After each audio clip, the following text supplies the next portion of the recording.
Alright everyone, this is Shepard, back again with a video. This time, no combat, just gonna go straight into some builds. So, hopefully by now you've gotten your hands on a couple pieces of Fatalis equipment. I'm gonna kind of go over in a little bit more detail about value per specific Fatalis equipment in terms of the armor set. I'm gonna talk a little bit about the weapons, and then I'm gonna show you 4 builds. So, shouldn't be a super long video, but we'll just go over them. Before we really get into the exact skills on each piece, I just kind of want to go into an overall way to assess value on an armor piece. So we'll take a look at the strongest piece for the Fatalis set, which I think is the Tacit. So when you take a look at each piece, you want to be thinking about what's the most number of points I could cram into this piece that is going to give me value for my offense. So these skills can vary widely depending on what it is you're using, but in general, skills like Critical Eye, Weakness Exploit, Attack Boost, Agitator, Peak Performance, these are all things that go directly towards boosting your overall attack damage, and are things that you'll almost always be utilizing, if not maxing out on every one of your sets.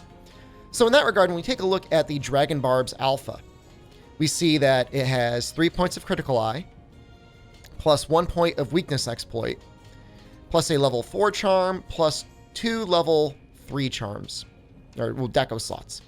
So when we add all of that up, that's 3 plus 1 plus 2 for each of the level 3, plus another 2 for the level 4.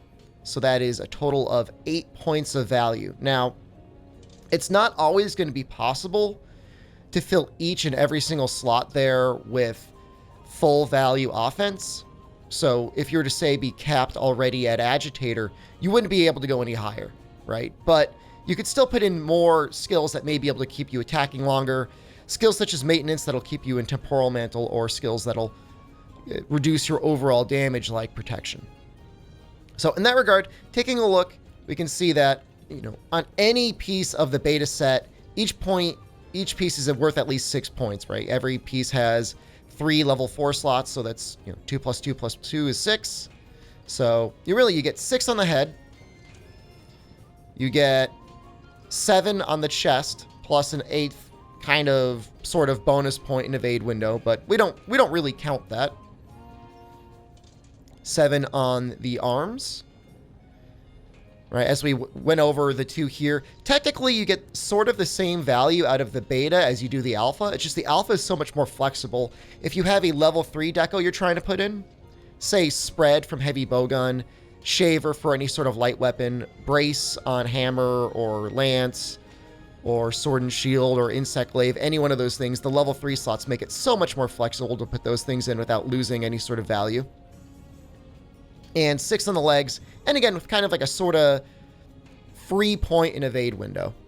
And so overall, between all of them, head and the legs are kind of the weakest. If you're fighting a thing that stuns you pretty regularly, Fatalis, I don't know, Teostra, maybe Furious Rajang, the head gets a lot more value there. But if we were fighting something that you'd never get stunned, it's really just the 6 points, whereas the legs are just, those will always be worth kind of like the 6 and sort of like a soft 7th point there. Before we get into the builds too hard, I just want to point out for almost every weapon, unless you have some other thing that you're thinking of, pretty much you're always going for affinity, health regen, and element status effect up on your weapons. There may be some situations, maybe on Greatsword, where you might want to put defense on if you don't think you're getting much value from the element, but element's pretty much always worth the damage in pretty much every situation. You may not see it, but it will add up over the course of a fight. Getting into the weapons themselves, most of them, again, end up somewhere around 340, 350-ish true raw. It really varies pretty widely. Some weapons get enormous boosts, some get enormous nerfs for whatever reason. Light Bowgun, I don't know what happened there, but it is what it is. Normally, you'll end up with 95% affinity if you're doing the standard Critical Eye, Agitator, Weakness Exploit. So this set in particular, this is kind of like an overall standard set. Probably not going to fight Fatalis set because we'll get into that. It's one of the last sets we'll go over. This is a set that you could use to kind of overcome that. So a lot of people are trying to theory craft like, oh, should I use max might? Should I be maxing out latent power? Yeah, I don't think so. I think 95% affinity uptime for the vast majority of the time while the monster's angry is fine. We get our sharpness from our set bonus, which is the Transcendence, which comes from our 4-piece anyways. And so using a full Fatalis set, using the Alpha set here, you can see, assuming that you got your free Attack Plus charm and you got your free Expert charm when they were releasing Elatrion, plus maybe a fair bit of luck from Challenger, you could really max everything out. So we have full attack boost, we have full critical eye, we have full agitator, critical boost, weakness exploit, peak performance. That's 99% of everything you'd pretty much want on any set in the game if you're trying to max out your damage. Pretty much the only other thing we could really do here, depending on whether it was even weak or not to it, would be to consider putting on actual like dragon attack. 3 points of dragon attack is helpful, but obviously you have to be fighting something where the dragon attack is actually worth something. So we could swap out this handicraft protection here, and we could maybe even consider dropping a throttle protection for another dragon plus jewel if we wanted. You know, it really depends on how much damage the thing would take. Otherwise, this is kind of your bog standard. I'm going to be using a sword and shield or any other sort of light weapon, something that might need brace, and get the overall most value out of my set pretty much at all times. Okay, next up is Greatsword. We make a small change here.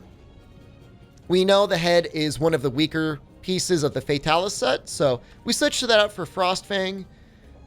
It's not an incredibly valuable armor piece.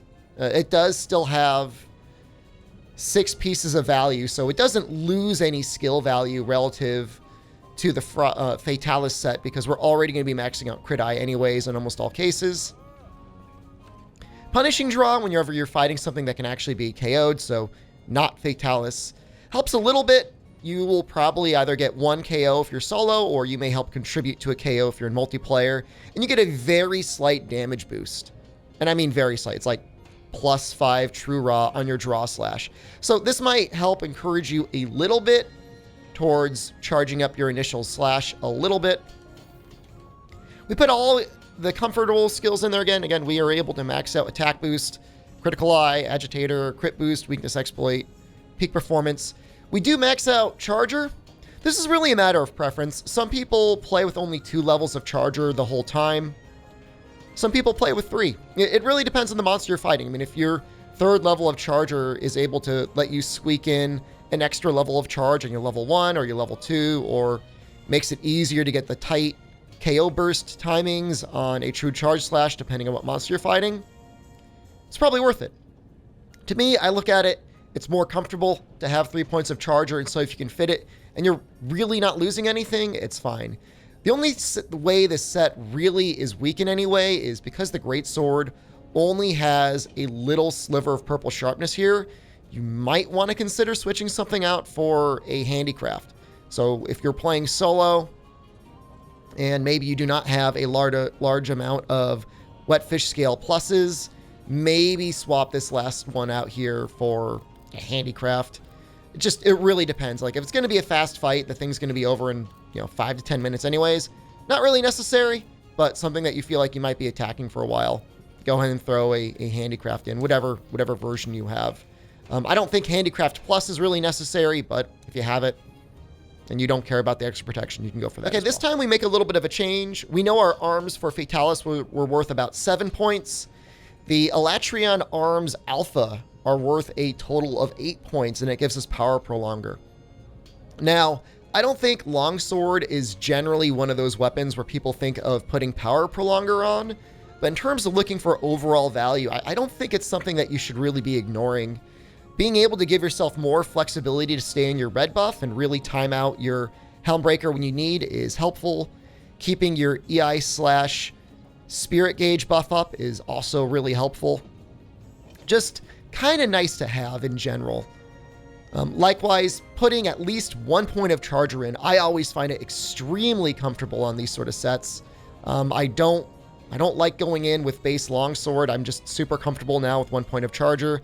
You get so many more spirit combos off. you're pretty much never worried about whether or not you'll have enough combo gauge to be able to get a full EI. So in general, this is really a very solid set. This still has our latent power. This still has our shaver deco to make our tenderizing better. The longsword has a decent amount of purple sharpness. Again, I know it doesn't look like much, but true razor sharp really does extend that out really, really far. So if you're more comfortable with, say, replacing this charger with another handicraft, you could. Again, it depends on how long you plan to be fighting the monster, how many wetfish scale pluses you have, but otherwise, this is pretty much good to go as is. Obviously, if you're using insect lave, this is something that you could easily switch around a little bit, drop the charger for other things that you may want to have there, and you have a perfectly acceptable insect lave. Okay, and now this is a set going into something that you might want to bring to Fatalis. This is a very min-maxed gunlance set. This thing absolutely destroys Fatalis. We don't use shelling at all here. It's not that normal 7 is bad, although it's kind of bad. It's really hard to use. Like, you got to get the worm stake burst in, you got to do the slam, you got to do the shotgun shelling. It's a lot of work, and we could really max out the physical damage on this gunlance and stay very defensive at the same time. So using this sort of setup, we're able to really max out the majority of all of our attack skills, with the one exception being that we have a bunch of attack stuck into our mantles.